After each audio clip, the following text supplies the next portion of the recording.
Gratitude, thank Maharaj for putting so much effort and energy into sharing this treacherous transcendental knowledge of the sacred rivers and how it's connecting us back to our roots. Thank you very much, Maharaj. Hare Krishna.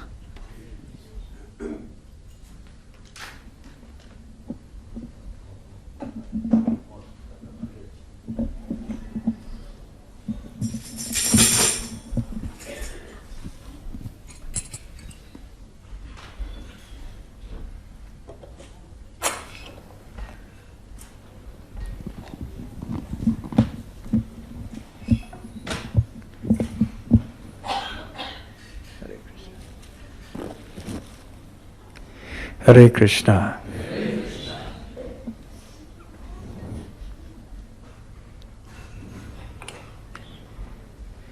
So all of you are in transcendental river consciousness.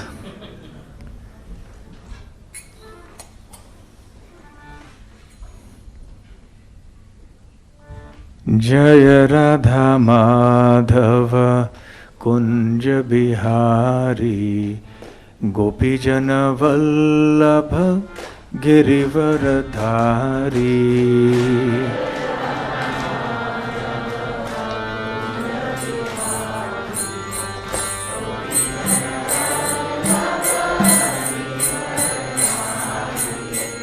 Jai Radha Madhava Kunja Bihari Gopi Jana Vallabha Girivaradhari.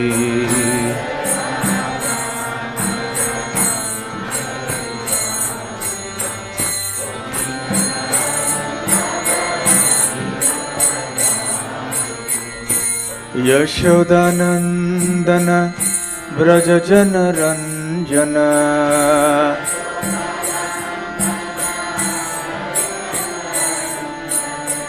Yashodanandana Brajajana Ranjana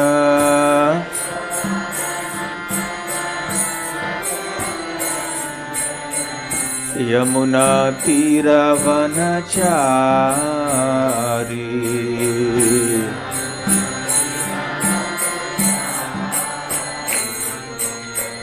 Yamuna Tiravanachari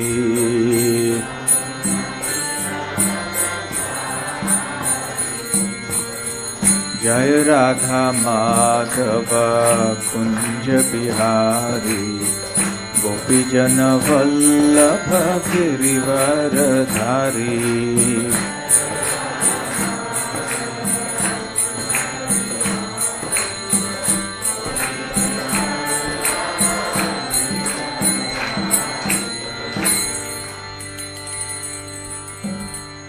Jai Om Vishnupad Paramhansa Parivrajakaacharya Abhay Charanaravinda Bhaktivedanta Swami Srila Prabhupada Ki Jai Ananta Koti Vaishnava Vrinda Ki Jai Shri Shri Radha Gokulanand Ki Jai Shri Shri Gaur Nitai Ki Jai Shri Shri Sita Ram Lakshman Hanuman Ki Jai Nitai Gaur Premanande. All glories to the assembled devotees. All glories to the assembled devotees. All glories to the assembled devotees. All glories to Shri Guru and Gauranga. Om Jnana Timirandhasya Jnananjana Shalakaya Chakshurun Militam Yena Tasmai Shri Gurave Namaha. Shri Chaitanya Manobhishtam Sthapitam Yena Bhutale Swayam Rupa Kada Mahyam Dadati Svapadantikam Vandeham Shri Guru Shri Yutapada Kamalam Shri Gurun Vaishnavamscha Shri Rupam Sagrajatam Sahaganda Raghunathan Vitam Tam Sajivam Sadvaitam Savadhutam Parijana Sahitam Krishna Chaitanya Devam Shri Radha Krishna Padang Sahaganda Lalita Shri Vishakhan Vitamscha Nama Om Vishnu Padaya Krishna Presthaya Bhutale Srimate Bhaktivedanta Swamin Nitinamine Namaste Saraswate Deve Gauravarni Pracharine Nirvishesha Shunyavadi Paschatya Deshatarine Vancha Kalpatarubhyascha Kripa Sindhubhya Evacha Patitanam Pavanebhyo Vaishnavebhyo Namo Namaha. Jai Shri Krishna Chaitanya Prabhu Nityananda Shri Advaita Gadadhara Shivasadi Gaura Bhakta Vrinda Hare Krishna Krishna Krishna Hare Hare Hare Rama Rama Rama Hare Hare. Gange cha Yamune chaiva Godavari Saraswati Narmade Sindhu Kaveri Jalesmin Sannidhim Kuru. So we invoke the presence of these 7 holy rivers by this mantra. Even though the waters may not be physically present in front of us, but when we touch the water that is in front of us and chant this mantra and meditate on these 7 holy rivers, then it is understood that transcendentally they become present. They enter into that water. So we've been talking about Godavari yesterday.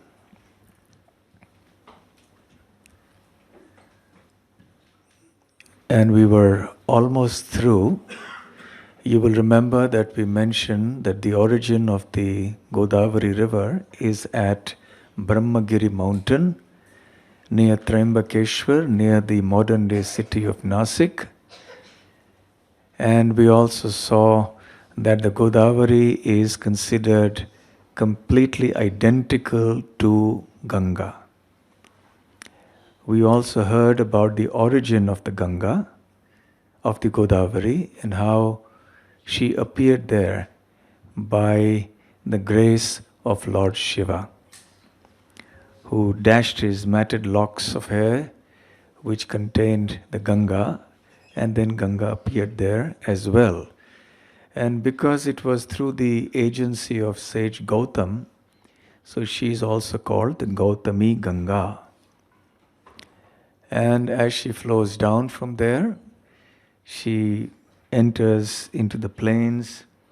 We saw at Nasik, there is the Panchavati, the place where Lord Ram and Lakshman and Sita Devi resided for several years, and specifically the place Tapovan, which was a place where sages did austerities.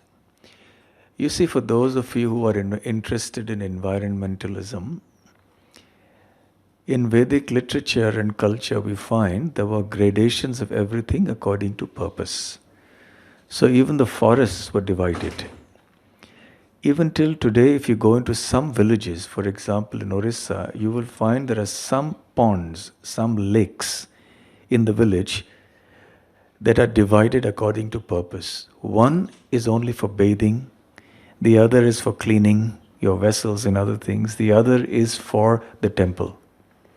And nobody will take water from the temple for bathing, or from that pond meant for the temple, for any other purpose. So there was such a high degree of culture that they knew what should be used where. And they may have been very poor. They may have been even illiterate perhaps. But spiritually they were very cultured and intelligent. What is the use of being materially very intelligent and having all sorts of university degrees, and we do not understand what is holy and what is not holy? We don't understand and have faith in simple things like the existence of the soul, the existence of God, the existence of a transcendental world. So the spiritual culture was very advanced, even though some of the people may not have been so advanced from a material point of view. So similarly, the forests have also been divided into various categories according to use. So there were certain forests meant for the for the sages to perform austerity. So they were called tapovan. So there were other kinds of forests that were meant for other purposes, something where the Kshatriyas could hunt and so on. So tapovan, tapa means austerity. Van means forest. So historically, many sages came here to perform penance in this place. And Lord Ram also came here. Lakshman also performed his meditation here to get the strength to kill Indrajit, the son of Ravana, Meghnad. And we heard yesterday that during the Kumbh Mela, which takes place here at Nasik, at Panchavati, many sadhus come and live here at Panchavati. It has very strong spiritual vibrations. And anyone who goes there will feel inclined to do some spiritual activities. We also saw that this was the Kapil Tirtha, the confluence of the Kapila and Godavari rivers at Tapovan. This is the place also where Kapila Dev instructed Mother Devahuti. All of you have heard of this pastime from the 3rd canto of the Srimad Bhagavatam.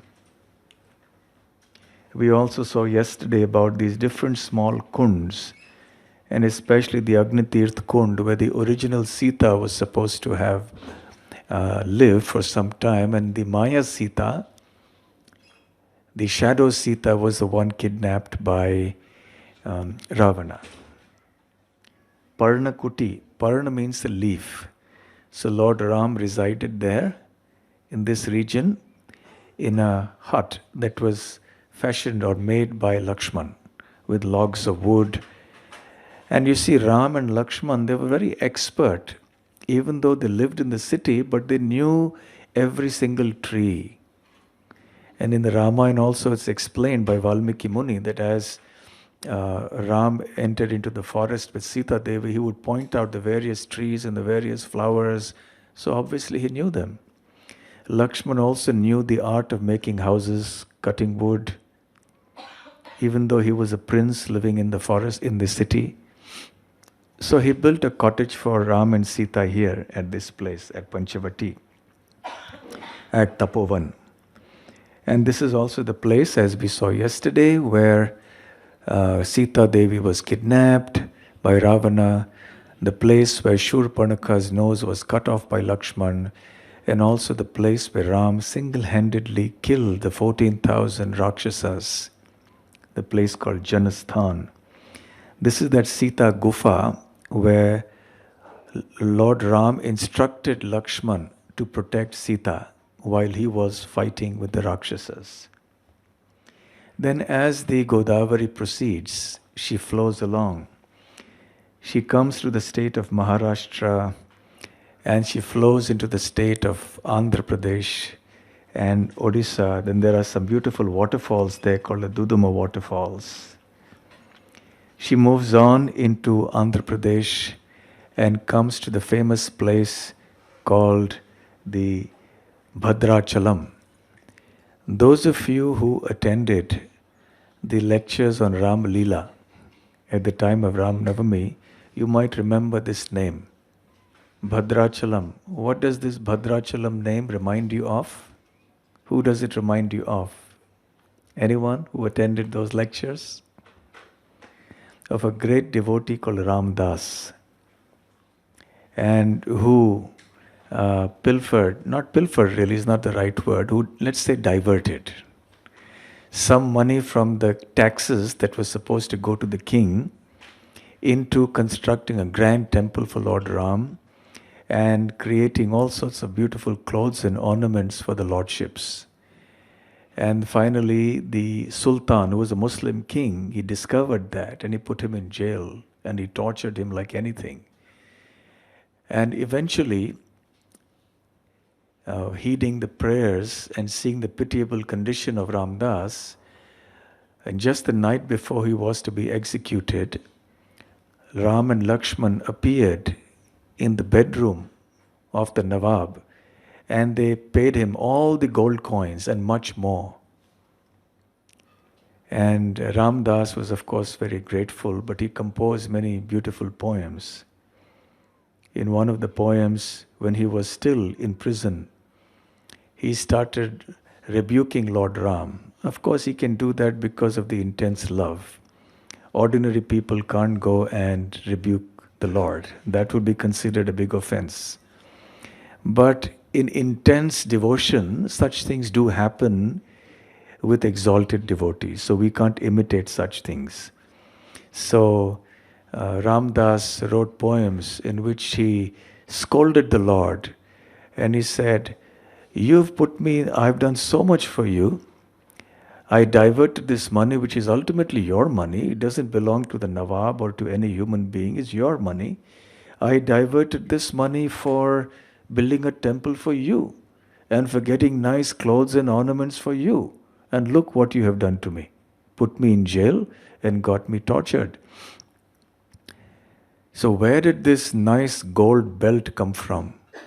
Did your father Dashrath Maharaj give it to you? No, I gave it to you. And look at the nice silk clothing and all the other nice ornaments that you and Sita Devi are wearing. Did it come in dowry from Maharaj Janak? No, I gave it to you. So he went on speaking like that. And then he said, look, after doing all this, this is what you do for me. You put me in the jail and get me tortured. So finally it hit home. So Lord Ram appeared and discharged that debt. And when he was released, then Ram Das wrote another poem in which he said, look, you put me in jail for all these years, and then instead of making up and coming to me and saying, I'm sorry, I did this to you, you go and give darshan to the Muslim king instead of coming to me. So this is a very famous pastime, a very famous temple. And a large number of pilgrims go there. It's on the bank of the Godavari. And there are many other pastimes associated with this, but we have already discussed that in the Ram Leela. So here's another view of that famous Bhadrachalam temple. There was a sage called Bhadra who took the form of a mountain. Achala means mountain.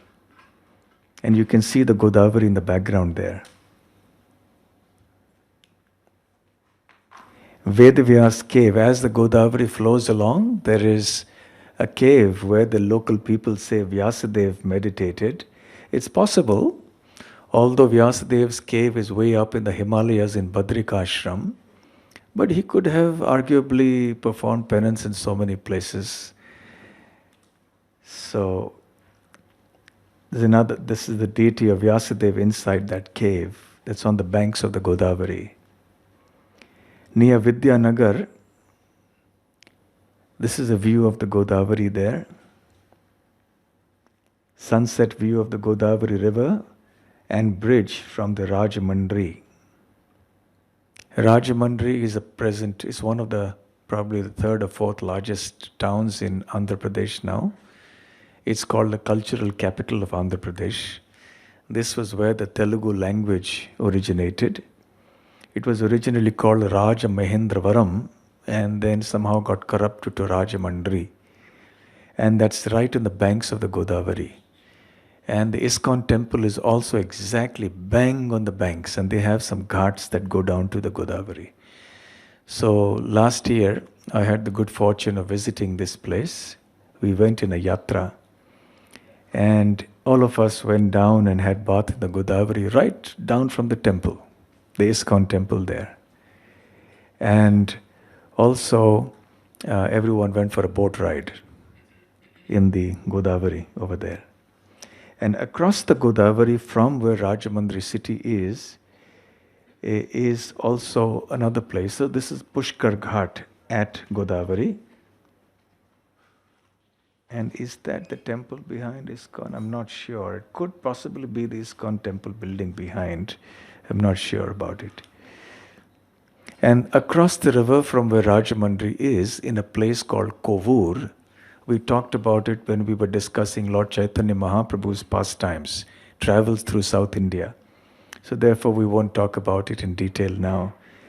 So this was the place where Chaitanya Mahaprabhu had discussions with Ramananda Rai, and he revealed his form as a combined form of Radha and Krishna. So these deities are there. And there is a big Gaudiya Mutt there on the other side of the Godavari. This is the spot where Lord Chaitanya Mahaprabhu and Sri Ramananda Rai met in 1512 when Lord Chaitanya Mahaprabhu visited Godavari Ghat. Further ahead is Antarvedi. There's a very famous temple of Lakshmi Narasimha there. There are many, many such places on the banks of the Godavari. And here's a beautiful view of the sunrise on Godavari at Gautami Ganga. And at Kovur, which is the place, the other side of Rajamandri, where Mahaprabhu met Ramananda Rai, they speak about the pastime of Gautama and the cow, which I discussed yesterday, as having happened there. There is some confusion. But what is clear is that sage Gautama was given the Brahmagiri to stay by Lord Shiva. So it appears that that would be the right place. But then there are some people who claim that this is the place. So anyway, people will always like to say that their place is more significant. So, and then the Godavari joins the Bay of Bengal. Actually, the Godavari spreads into two distributaries.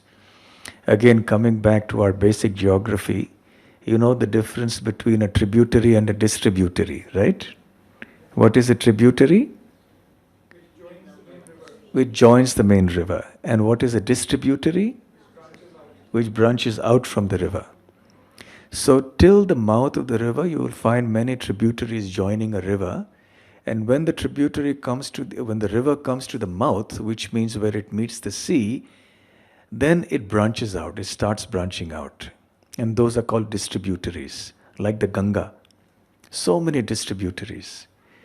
And then it forms a delta over there. The silt and the sediment that has been brought from the upper regions, because the speed of the river is very slow, so it deposits there and forms a delta. So the Godavari at the basin, at the delta, it forms two distributaries called Gautami Godavari and Vasishtha Godavari. And each of these two again branch into two each. So these four branches of the Godavari eventually move into the Bay of Bengal, to meet the sea. So this is the Godavari River. So this is the delta region of the Godavari River.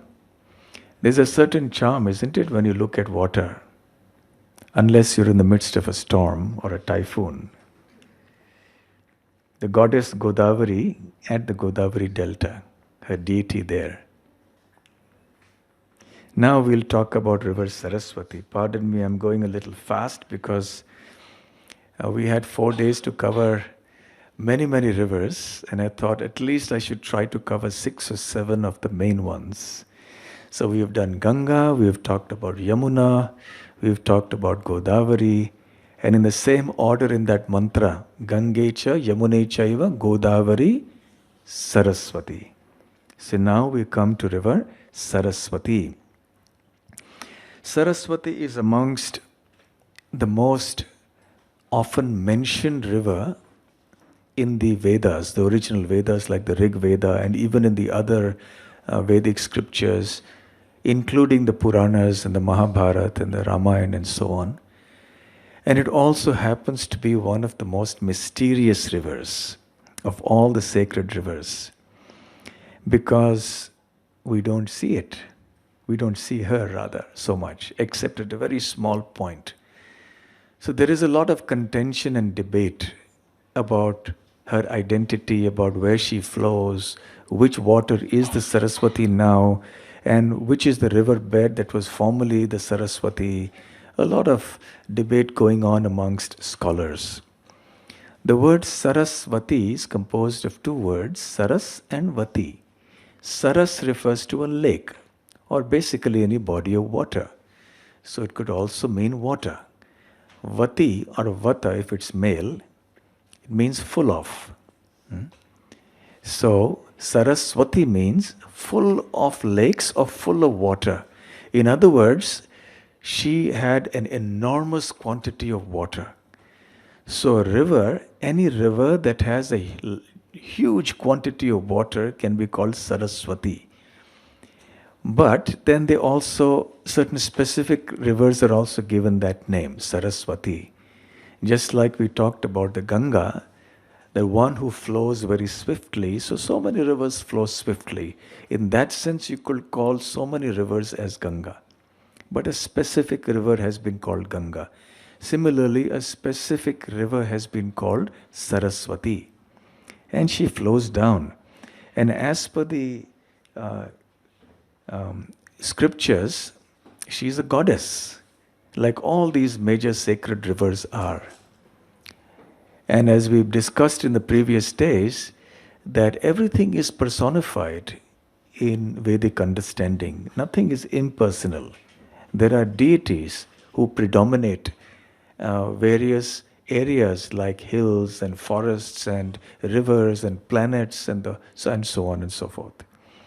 So Goddess Saraswati is the consort of Lord Brahma, the creator of the universe.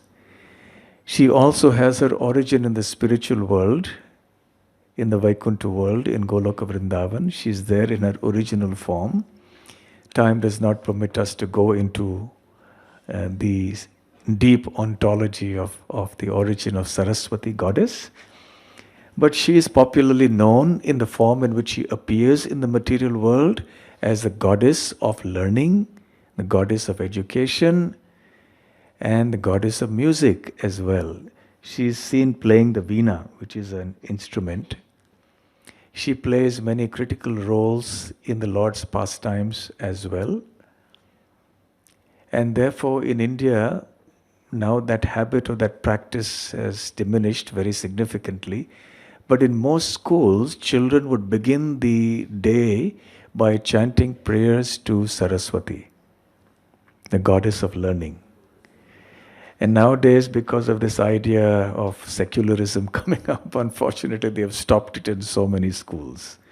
Even in the government-run schools, these prayers used to be chanted, but no more now. So Goddess Saraswati is the one who has appeared as the river also. Many times goddesses appear as rivers. So she flows. You can see the flow. You can see the flow as she comes from here, from the Himalayas, and she flows down here and goes into via Gujarat. Kutch, goes into the sea. Dwarka is somewhere here, nearby. And so the Saraswati was flowing like this before, but now we don't find this section, river at all. We don't find this. Only here at some point near Badrinath we find a little bit of the river. And mysteriously she also has appeared here at the confluence of the Ganga and the Yamuna, here at the Sangam. How she appeared here is also something very mystical, which we don't know. So that is where the Saraswati has appeared. And now there has been a lot of interest, actually since the last 100 years, to identify this lost Saraswati river. The Saraswati river was flowing from the Himalayas. It probably starts from somewhere in the Manasarovar or somewhere in Tibet, that region. It starts and then comes into Badrinath and then flows down. Now, it happened so that in 1893, another English engineer was riding on horseback in a dry river bed that is today called the Ghaggar Hakra confluence river. And at certain points he saw that this river bed was extremely wide. And at some points it was as wide as 8 kilometers. The Ganga also is several kilometers wide at certain points. And here was this river that was gigantic, it must have been. So he reasoned that at some point in time, this river must have been really wide, 8 kilometers wide. So she must have been full of water. So Saraswati is very apt, meaning full of water. So he started investigating, and since then, there have been many, many research studies carried on, and even now, since modern technology has come in, they've tried to do some satellite imagery. And such imagery shows that there is a riverbed that could have been that Saraswati, which they estimate dried up about 4,000 years ago, or maybe a little longer. Certainly, the Saraswati river was there at the time of Lord Krishna, at the time of the Mahabharata, which happened approximately 5,000 years ago. So maybe 1,000 years after that, gradually it started drying up. And the course of the river, as shown by the satellite imagery, roughly corresponds to the Ghaggar-Hakra river. And the Mahabharata also says that this Saraswati is drying up. And because it dried up, the whole area became a desert. You know, that part of India in the state of Rajasthan is now desert, the famous Thar desert there.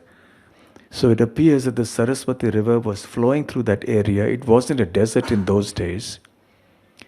But as the river dried, then everything else dried up. So see, the surface of the globe has undergone and continues to undergo enormous changes as the years go by. So therefore, if you look for evidence of what is mentioned in the scriptures purely in terms of archaeology and paleontology and all these modern scientific disciplines, and you look for empirical evidence, it's not going to be there very often. Because the surface of the earth changes rapidly, and over the thousands and what to speak of millions of years, there is so much of change that happens. So we have to rely on the evidence of the scriptures, which are the really reliable sources of evidence. So nowadays there has been renewed effort, and the government of India especially has been over the last 20 years or so been trying a lot to revive it. They have found something, looking for water underneath the desert. And they hope that if there is water there, then they can solve the water problem in the desert. And also that they can hopefully connect that somehow to the Saraswati river. But there are other scholars, who are mostly of a leftist persuasion, who see some ideological motives there, and therefore they say even if there is water, how would we know it's Saraswati? Anyway, the debate goes on. But as far as we are concerned, we see from the point of view of the scriptures. And we accept that there indeed was a river, and that river went and met what is today the Arabian Sea, at this point roughly in Gujarat. So the only physically flowing river that is visible is at Badrinath. So there is evidence in the Rig Veda about the location of the Saraswati river. And the locals say that the river actually can be seen for a brief while in Badrinath in the Himalayas. You remember from the map that we discussed yesterday and day before yesterday, we had the 4 dhams. We had Yamunotri, we had Kedarnath, we had Gangotri, and then Badrinath. So Badrinath was the easternmost of the 4 dhams. So that is where the Saraswati river appears. And she later goes on to join the Alaknanda at Keshav Prayag. You remember from our discussion of the Ganga that you had the Bhagirathi river and the Alaknanda. And they meet at Deva Prayag and then form the Ganga. So the Saraswati from Badrinath, she flows and joins the Alaknanda river at Keshav Prayag. So here is a picture of the Saraswati river flowing in Badrinath.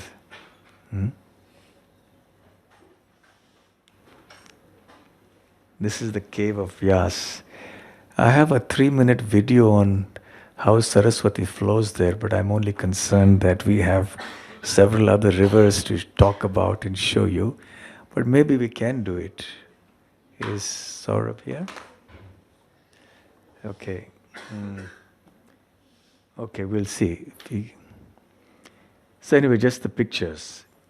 So this is the river Saraswati flowing at Badrinath. And just above Badrinath is a place called Manor. It's a village called Manor. It's the last village on the Indian border. And then after that there is China. I've been to these places a couple of times. And it is said that this is Vyasadev's cave. And this is Ganesh's cave, some 50 feet away. And this is where Vyasadev dictated the Mahabharata to Ganesh. This is the very famous pastime. I'm sure you remember that. He wanted to compile the Mahabharata and put it down in written form, but who could be the scribe? The only qualified person to be the perfect secretary, the first secretary in history, was Ganesh. Because you have to be very intelligent and capable to be a good secretary. You have to be able to write at a very good speed, and you have to understand everything. So Ganesh agreed, but he had a mischievous twinkle in his eye, and he said, I will indeed agree to write down what you speak, provided you do not stop your speaking. If you stop speaking, I'll stop writing. Period. So Vyasadeva considered the matter. He said, this Ganesh is really clever. But Vyasadeva is even more clever. So he said, all right, I agree to your condition, but I also have my condition.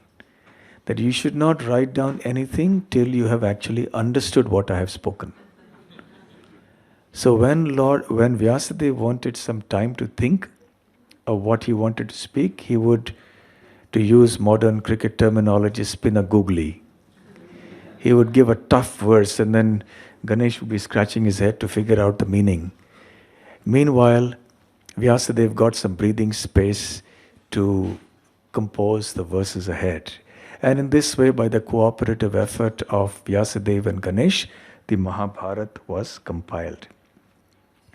So this is a spot, we had gone to this spot also. This is a spot from where you can see the Saraswati coming in. And you can see the stone there that bridges the river. It is said that is Bhimpool. It is said to have been lifted by Bhima and then put across the Saraswati. Now you all know that the Pandavas retired into the forest when they heard that Lord Krishna had also departed from this world and returned to the spiritual world. So they placed their grand nephew, Parikshit Maharaj, on the throne, and they moved on. Parikshit's father was Abhimanyu, Abhimanyu's father was Arjuna. So the Pandavas left, and Parikshit was on the throne of Hastinapur, the emperor of the world, and they moved on into the Himalayas. The 5 brothers with Draupadi. Kunti had already left some years earlier, along with Dhritarashtra and Gandhari. So as they were walking and walking and walking, they reached the Himalayas. They came to this point, Badrinath, and they walked up higher and higher and higher. They came to this place of Vyasa's Gufa, that place, and they wanted to cross. So it is said then Bhima put this stone across. Only he could have put such a huge stone. Cat lifted it and put it across and made a bridge. It is called the Bridge of Bhima. And they crossed over and they climbed further higher. And at a certain point, Draupadi fell down because she couldn't walk anymore. And then Nakul fell down, Sahadev fell down, Arjuna fell down, and then finally Bhima fell down, and Yudhishthira Maharaj was just walking ahead. Didn't even look back. And it's a long pastime. We don't have the time to talk about it. And Yudhishthira Maharaj kept explaining what the reason was for that individual to have fallen down. They had certain faults. Like Draupadi was partial to Arjuna, although she was the husband of all the 5 brothers. Nakul and Sahadev, they were proud of their learning and their beauty. And Arjuna's fault was that he took vows very easily out of pride. Bhima's fault was that he ate too much, like that. So as Bhima fell down, he was the last. He fell and said, Yudhishthir, what was my fault? You tell me. You ate too much. And then Yudhishthir went along and Yamaraj came in the form of a dog. And you know that whole pastime that happened. So there is the temple where Draupadi fell down. We were able to go up to that point. You can't go beyond that. And some kilometers into the mountains and the forests is the border with China, Tibet. And also because of security reasons that you're not allowed to go anywhere beyond that. And it's not even possible to go. Maybe some sages go and live there. So then the Saraswati river flows here. The Pandavas had come here. And it is said that in the Bhagavatam actually it is explained. So this is the place where the Saraswati river comes out. India's last village, Mana. So from the Badrinath proper, you have to climb up. And then you come to that Mana river. Yeah. So here, interestingly, why is the Saraswati not visible elsewhere? Why is she visible only for this short distance at Mana, near Badrinath, and then onwards to Keshav Prayag? Well, there is a Puranic incident which says that when Saraswati, the pastime that happened, where Saraswati descended from the spiritual world into the material world, there was a condition that she would flow as a river only till such time as sages continued to perform penance on her banks.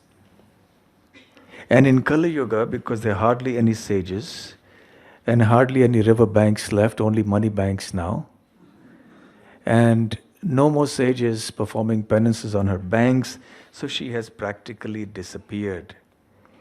And indeed, that's mentioned in various scriptures that as the years go by in Kali Yuga, most of the holy places, including the sacred rivers like Ganga, are going to start disappearing.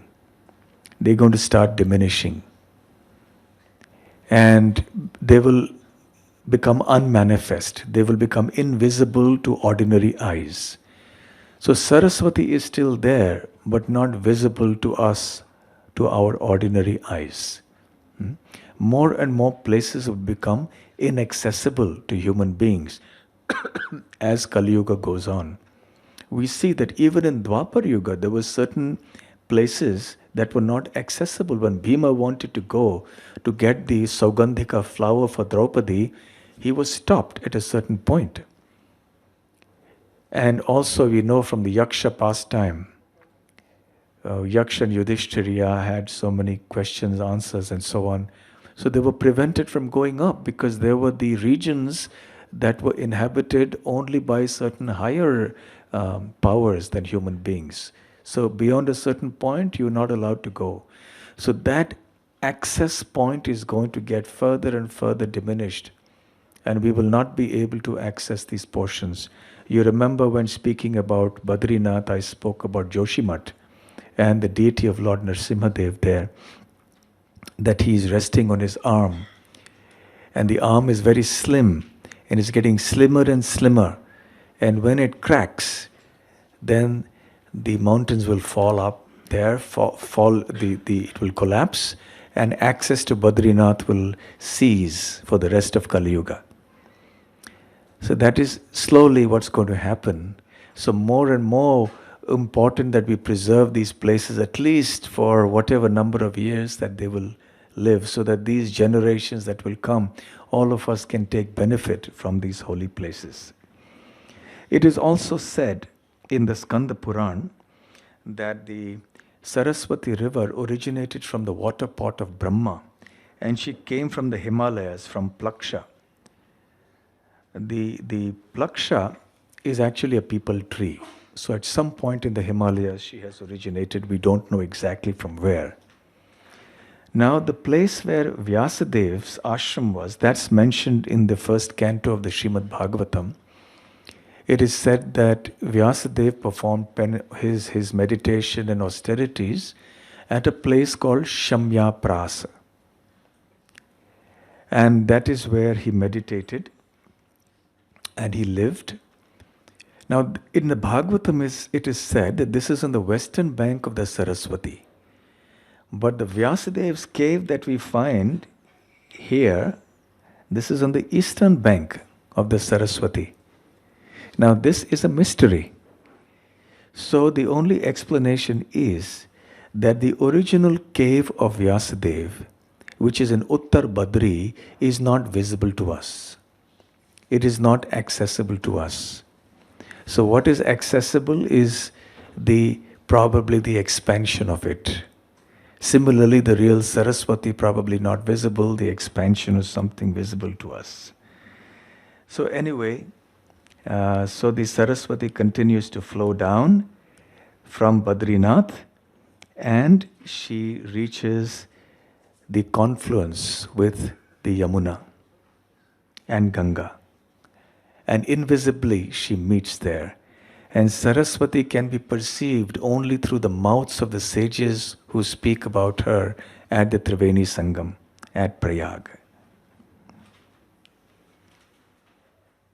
You can see the two rivers, the difference in the color.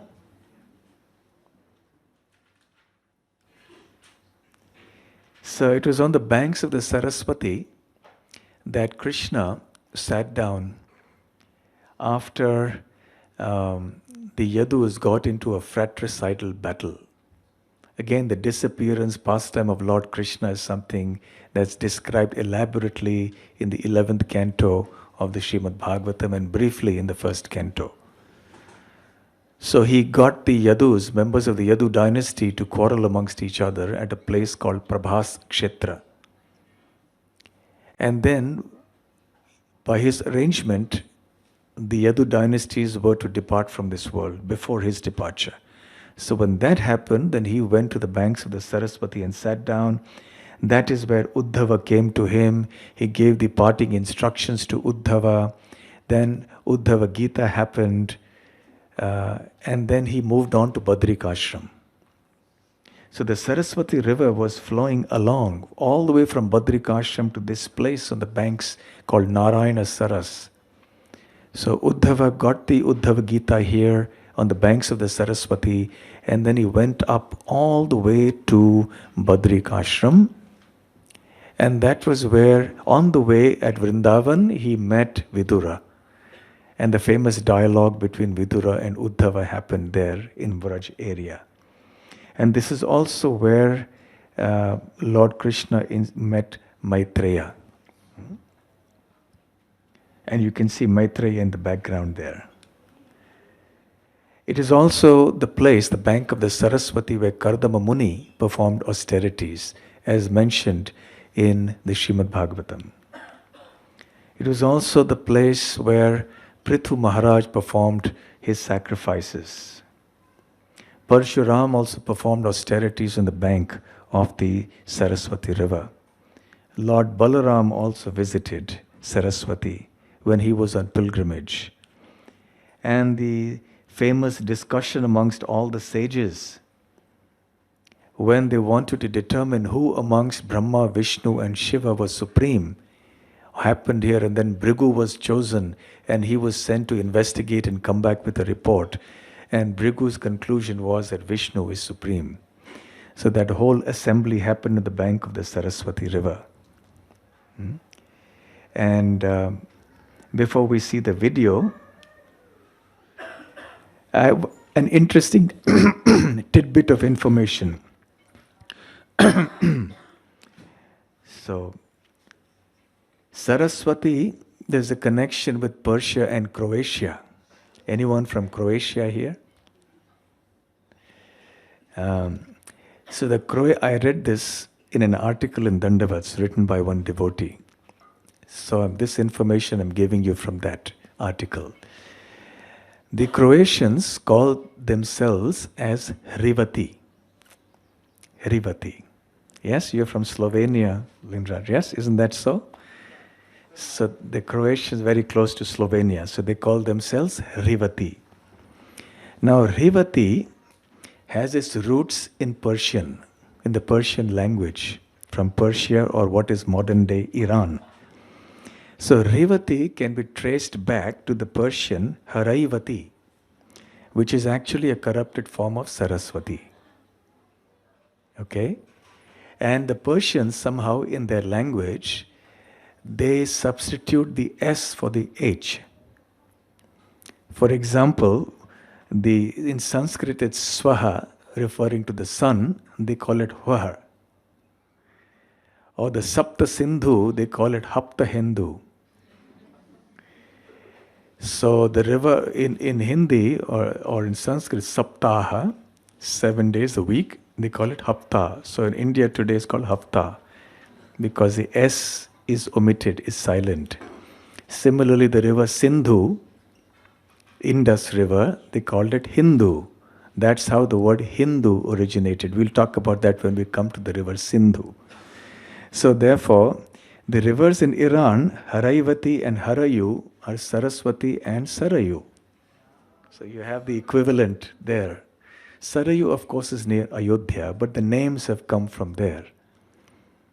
So anyway, that was just a brief, interesting tidbit of information. So now we'll have a little video about Saraswati flowing in Badrinath. It's 3.5 minutes roughly.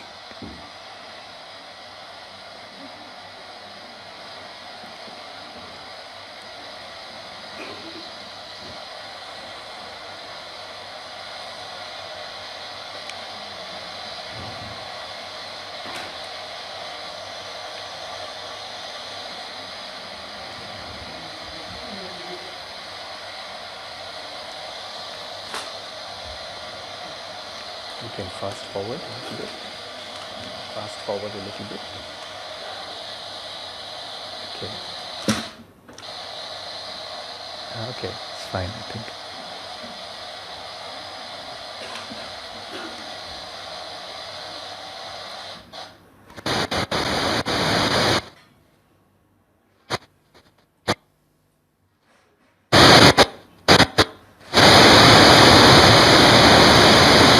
Just for the benefit of those of you who haven't gone there and probably will not go there,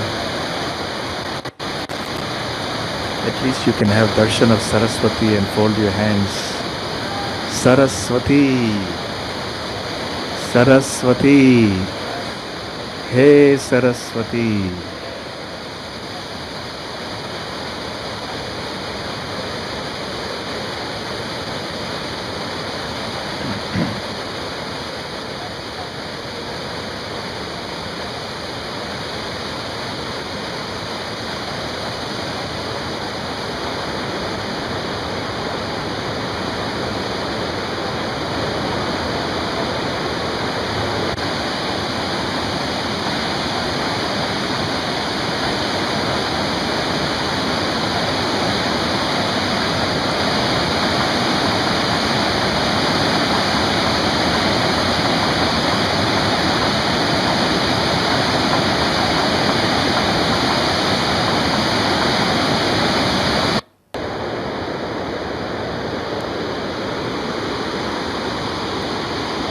Yeah, so you can see her flowing down.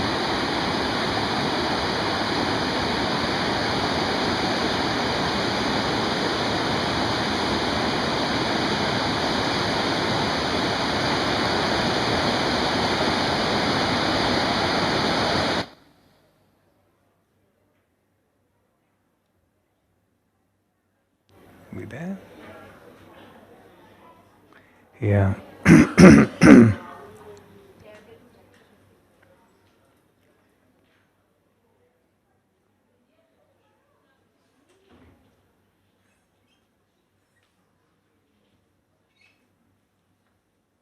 This is probably Keshav Prayag, where the confluence of the Alakananda with the Saraswati. So you can see that actually from a distance once you go on top over there. So this was Saraswati, and now we'll talk about river Narmada. Hey Narmade, Narmada, Narmada. Okay, so we'll start Narmada.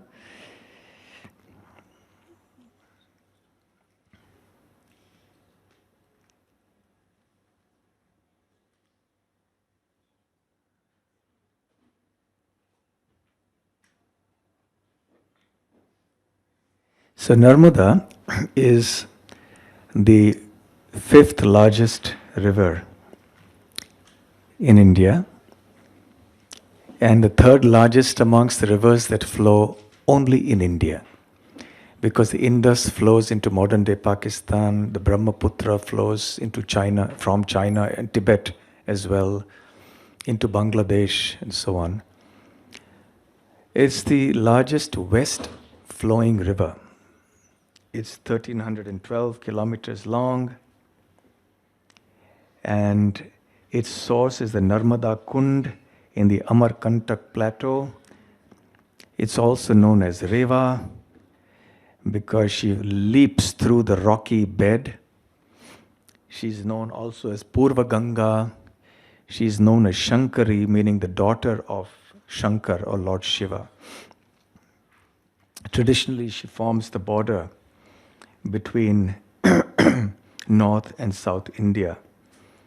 She flows from the Amarkantak hills in central India and meets the Arabian Sea at the Gulf of Khambat.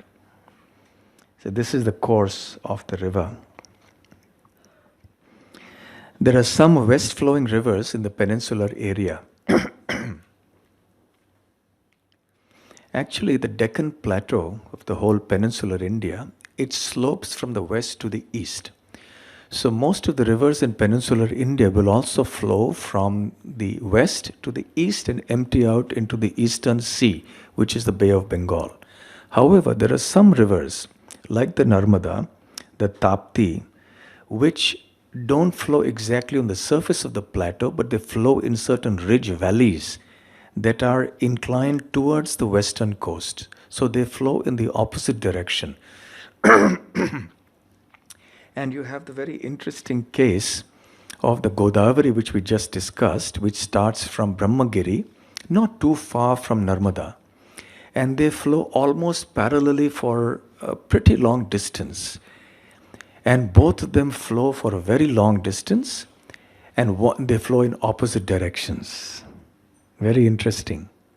The Narmada flows westwards and the Godavari flows eastwards. So anyway, the Narmada is referred to, of course, in many of the Puranas. Very, very famous also. The place of origin is the Amarkantak hills. It is also called the Riksha Parvat in the Puranas. Also called the Maikal hills. So it flows in a narrow valley between the Vindhya mountain range and the Satpura range. So that's how the valley, the ridge valley has been formed. The Narmada flows downwards towards that. This Amarkantak also is an interesting place. It is on the hills. It is said that there are 10 million holy places around this Amarkantak area. And the Narmada Kund is the place where the Narmada river originates, at Amarkantak. And there is a deity of goddess Narmada there. This is how she is depicted, as riding a crocodile. An interesting origin of the Narmada. And there is some mention of this in Srimad Bhagavatam, Canto 9, Chapter 7 as well. There was a very ancient king called Mandhata. Now he had several sons. The most famous amongst his sons is King Ambarish. I'm sure you've all heard of Maharaj Ambarish, the one who had this pastime with Durvasa Muni. Yes? So Ambarish Maharaj was a great devotee of the Lord. And his brother was Purukutsa. One of his brothers was called Purukutsa.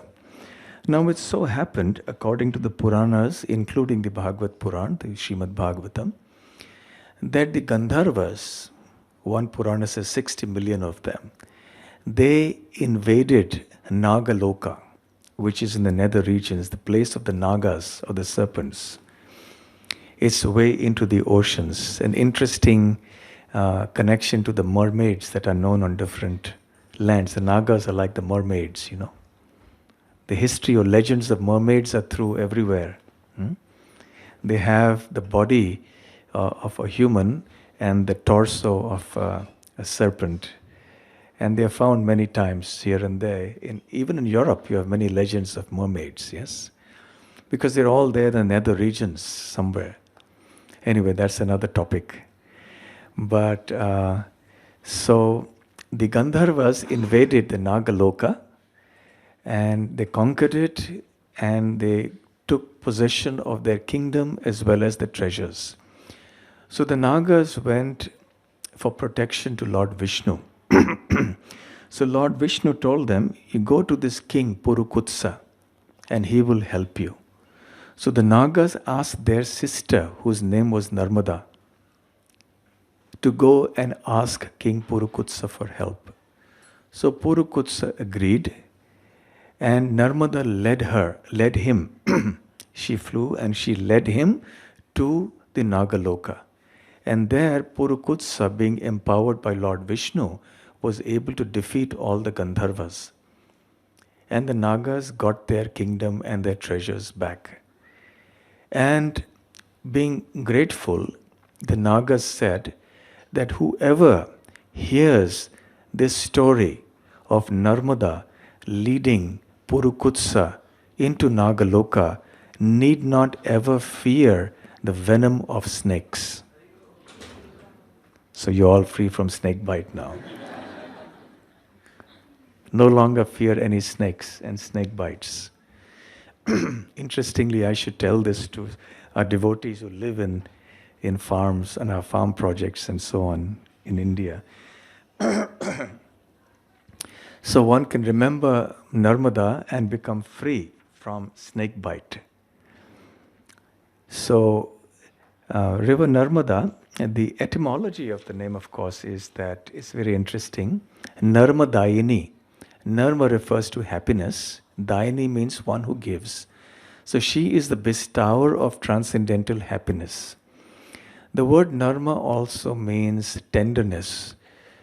And she is the one who gave tenderness to the heart of Lord Shiva. Lord Shiva, in other words, looked very affectionately upon her as a father would look upon the daughter. Also, another understanding of this term is that she gives a feeling of peace upon one who beholds her. So when you stand or sit and gaze at Narmada, immediately you feel a sense of peace dawning into your heart. Another meaning, it is said, is that she is a magnificent mother.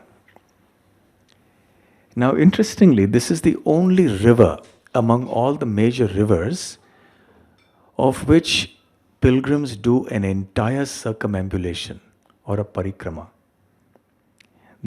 It's about 1,300 something kilometers long. So which means the entire circumambulation would be about 2,600 kilometers. So people do that. So they start from the origin, which is at Amarkantak. Where is that? Yeah.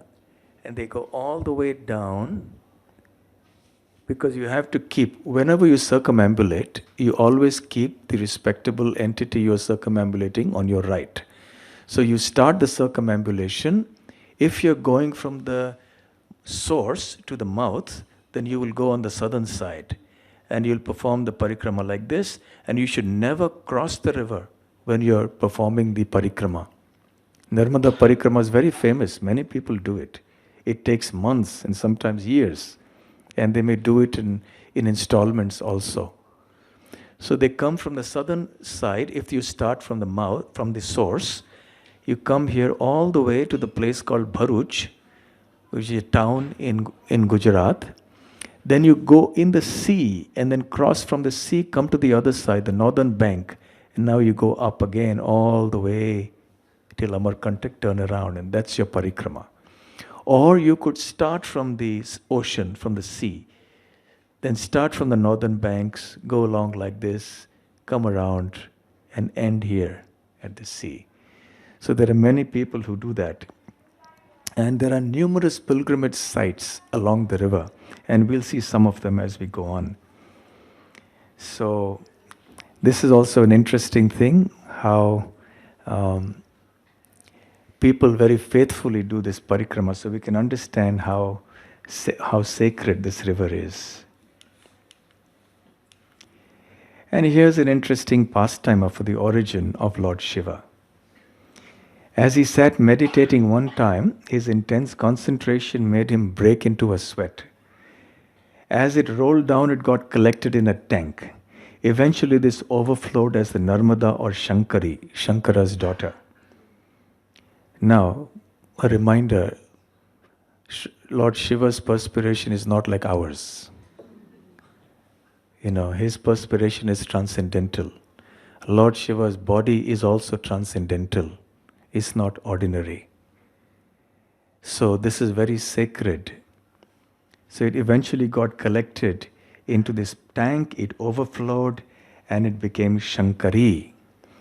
Now here's an interesting insight into how that place came to be known as Amarkantak.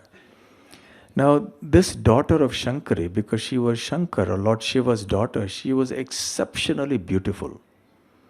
So the demigods who had come there to witness this were struck with wonder to see the beauty of this damsel. And as is their wont, they started going after her. As sometimes this happens often or rather in the heavenly planets. Now she fled, and she took the form of a river, and she flowed very rapidly to meet the sea. And these demigods, they are called Amara. One of the names for demigods is Amar. Amar literally means one who is beyond death. Mara means to die, means not. Immortal. They're actually speaking not immortal. But in comparison to the lifetimes of human beings, their lifetimes are so humongous, so huge, that for humans they're as good as immortal. That is why the scriptures refer to them as Amara. So the demigods, sometimes called Amara. So these Amaras, so-called Amaras, were chasing Shankari, and there were the forest path full of thorns, Kantak. So they couldn't catch up with her, and all they ended up doing is having all these thorns in their feet. So therefore this place is called Amarkantak. So that's another interesting reason for the name.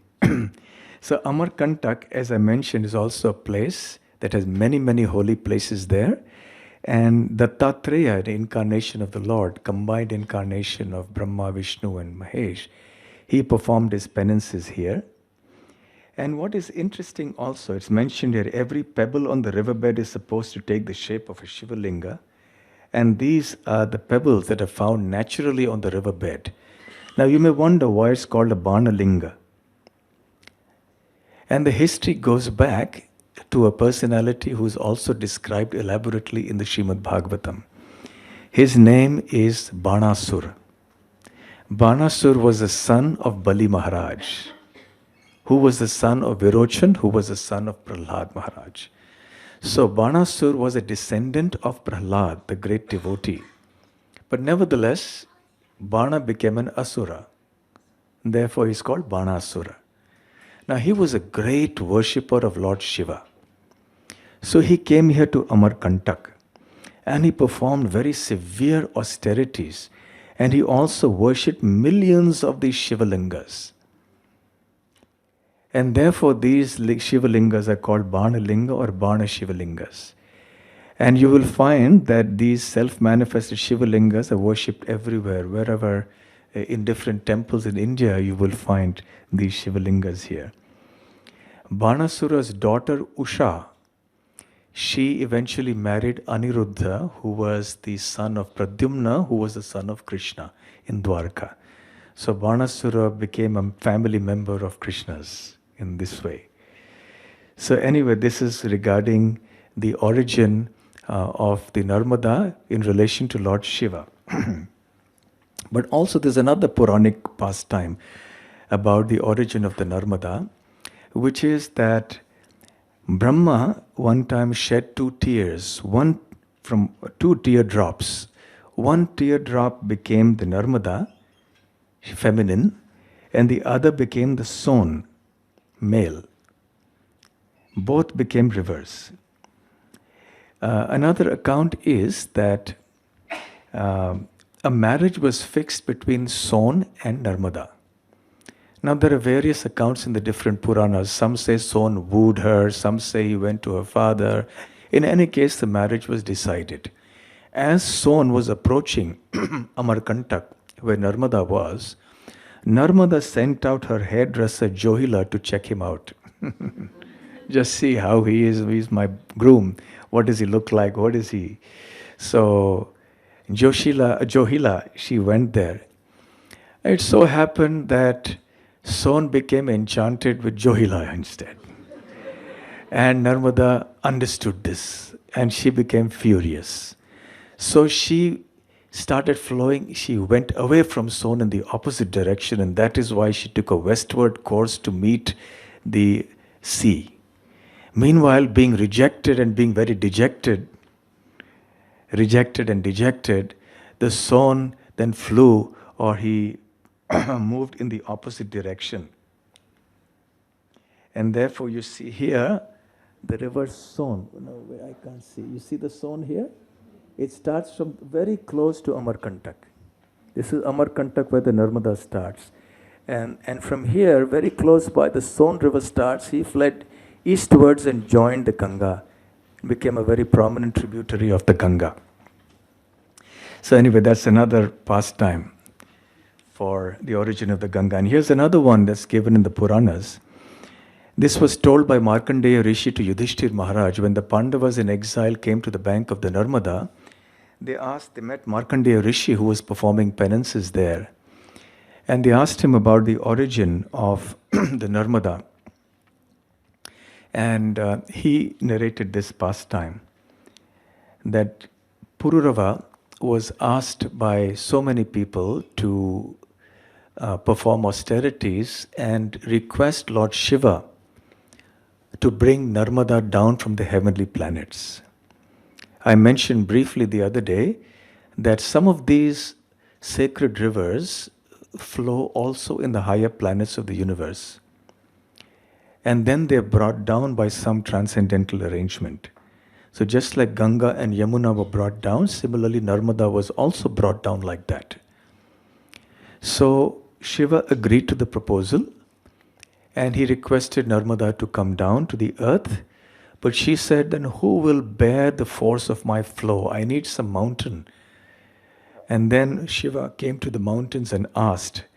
And the conclusion, the consensus among the mountains was that Parayanka mountain, today known as the Maikal mountain, also known as the Amarkantak, would be the appropriate place for Narmada to descend. So she did. She flooded all the mountains and forests around, and everybody pleaded with her to not do that. Then she withdrew into her smaller form. She had to be restrained like that, and then she flowed towards the sea. So these are some of the Puranic accounts of the origin of the Yamuna, of the Narmada, I beg your pardon. So then from there, from Amarkantak, Narmada flows down via Jabalpur. Jabalpur is one of the big towns in that area. And this is the Kapiladhara before that, a waterfall. And at Bhed Ghat in Jabalpur, this is Narmada. Actually, Banasur performed his austerities at Banasur Ghat. That same Banasur Ghat is today called Bhed Ghat. Okay, so it's the same place connected to Banasura. This is the Narmada flowing there. And here she flows in a gorge, through a gorge of marble rocks in Bedghat. Now this place is famous for marble. Srila Prabhupada in one of his morning walks also happened to mention the famous marble near Jabalpur. And it is through these gorges that Narmada flows. Yes, the marble rocks alongside Narmada. Hey Narmade! Narmada! And then there's some more falls, Dhuandhar, because there's so much mist that comes up as the water falls. This is also there. So many beautiful waterfalls, and there is a thriving ecosystem here, a lot of biodiversity, many forms of animals, birds, plants, etc. are found here in this whole ecosystem. Again at Tilwara Ghat, here's a bird's eye view of the Narmada river. And there are many holy places along the way like Omkareshwar. Here's another view at Omkareshwar. And the Narmada at Dhabri Kund. And then Maheshwar. Maheshwar is the ancient city known as Mahishmati that is mentioned in all the Puranas, including the Srimad Bhagavatam. And there are pastimes that have taken place here, which I'll briefly talk about in a moment. And this is also the place where Chaitanya Mahaprabhu visited. After he visited the origin of the Godavari, he came up north a little more and visited the Mahishmati Pura. He took bath in the Tapti river that is a little south of Narmada. He also came to Narmada and took bath in the Narmada. And that's the Chaitanya Charitamrita verse. Tapi snana kori aila Mahishmati Pure, nana tirtha dekhi taha Narmadara tire. So Chaitanya Mahaprabhu took bath in the Tapti river, came to Mahishmati Pura, and he saw all the holy places around Mahishmati, and then he took bath in the Narmada river.